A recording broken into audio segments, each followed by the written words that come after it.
आप देख रहे हैं सिटी इंडिया न्यूज़ चैनल हक की आवाज़। अस्सलामुअलैकुम, मैं हूं Sheikh Umar. City India News में आप तमाम का इस्तकबाल है। आइए देखते हैं स्पेशल रिपोर्ट। अग्निपथ तबादला ख्याल से गुरेज क्यों?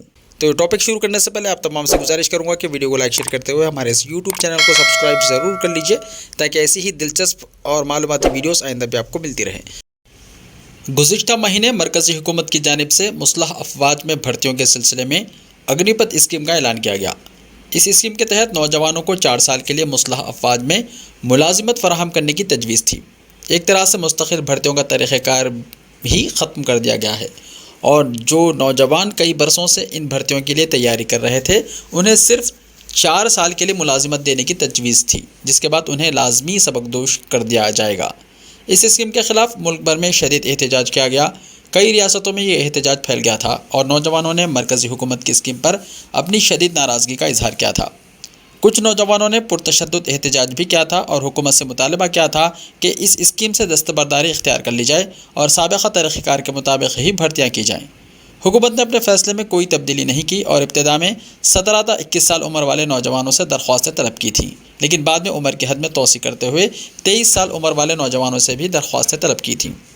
हालांकि लाखों अफराद ने इस स्कीम के तहत दरख्वास्तें दाखिल की हैं, लेकिन बज़ाहिर नौजवानों की अक्सरियत ने इस स्कीम के ख़िलाफ़ एहतजाज किया था। हुकूमत ने इस मसले पर पार्लियामेंट की स्टैंडिंग कमेटी तश्कील दी ताकि इसकी तफसीलात पर तबादला ख्याल किया जा सके। ताहम अब हुकूमत ने पार्लियामेंट या पार्लिमानी स्टैंडिंग कमेटी किसी में भी इस स्कीम पर तबादला ख्याल से गुरेज़ी किया हुआ है। पार्लियामेंट इजलास में भी कुछ अरकान की जानिब से इस मसले पर मुबाहिस शुरू करने की कोशिश की गई, लेकिन हुकूमत ने इसको कबूल नहीं किया। इसी तरह दिफा से मुताल्लिक़ पार्लिमानी स्टैंडिंग कमेटी के इजलास में भी अपोजिशन के अरकान ने इस पर मुबाहिस की कोशिश की, लेकिन कमेटी के सदर नशीन ने इसकी इजाज़त नहीं दी।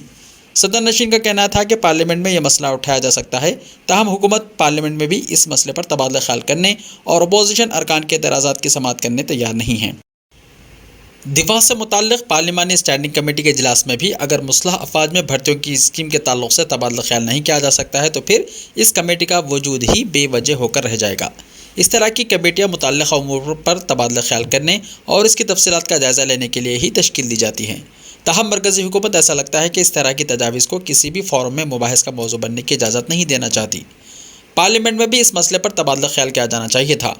हुकूमत अक्सर और बेशतर मसाइल पर कहती है कि वो पार्लियामेंट के अंदर और बाहर तमाम अहमियत के हामिल मसाइल पर तबादला ख्याल करने के लिए तैयार है। ताहम जब पार्लियामेंट इजलास शुरू होता है तो हुकूमत अददी ताकत के बल पर इस तरह की कोशिशों को नाकाम बना देती है और अपने एजेंडे को आगे बढ़ाते हुए अपोजिशन को तनक़ीद का निशाना बनाती है।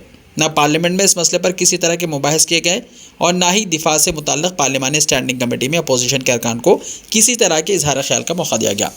यह दरअसल जमहूरी अमल का मुज़हिका बनाने के मुतरादिफ है और मुतल्लिक़ा कमेटी के वजूद पर ही सवाल पैदा करता है। पार्लिमानी जमहूरियत में तबादला ख्याल और इख्तिलाफ़ राय की बहुत अहमियत होती है। अपोजिशन अरकान के एतराज़ात और तशवीश का जवाब देना हुकूमत का फ़रीज़ा है, लेकिन मौजूदा हुकूमत इस तरीक़ेकार और रिवायत से मुसलसल इन्हिराफ करती जा रही है। हिंदुस्तान जैसी एक वसी और मुअस्सर जमहूरियत में ज़रूरी है कि हुकूमत इक़्तिदार और अक्सरियत के ज़ौम का शिकार होने के बजाय जमहूरी रिवायात की पासदारी करे, अपोजिशन की राय का एहतराम किया जाए, उनकी तजावीज़ पर गौर किया जाए, मुमकिन हद तक उनकी तजावीज़ को कबूल करते हुए क़ानून साजी का हिस्सा बनाया जाए। इसी तरह से मुल्क की जमहूरियत को मज़ीद मुस्तहकम किया जा सकता है। महज इख्तलाफात की वजह से जमहूरी इक़्तिदार और उसूलों की पामाली करना मुल्क की जमहूरियत को खोखला करने के बराबर है और मौजूदा हुकूमत को अपनी रविश में तब्दीली लाते हुए जमहूरियत के इस्तेहकाम की मिसाल कायम करने आगे आना चाहिए। ऐसे ही ताज़ा तरीन खबरों के लिए हमारे इस यूट्यूब चैनल को सब्सक्राइब करते हुए इसके बेल आइकन को प्रेस कर लीजिए। लाइव वीडियोस देखने के लिए प्ले स्टोर से हमारे ऐप सिटी इंडिया न्यूज़ को डाउनलोड करें, लिंक्स डिस्क्रिप्शन में मौजूद है। तो मिलते हैं कल, तब तक के लिए अपना ख्याल रखिए। अल्लाह हाफिज़।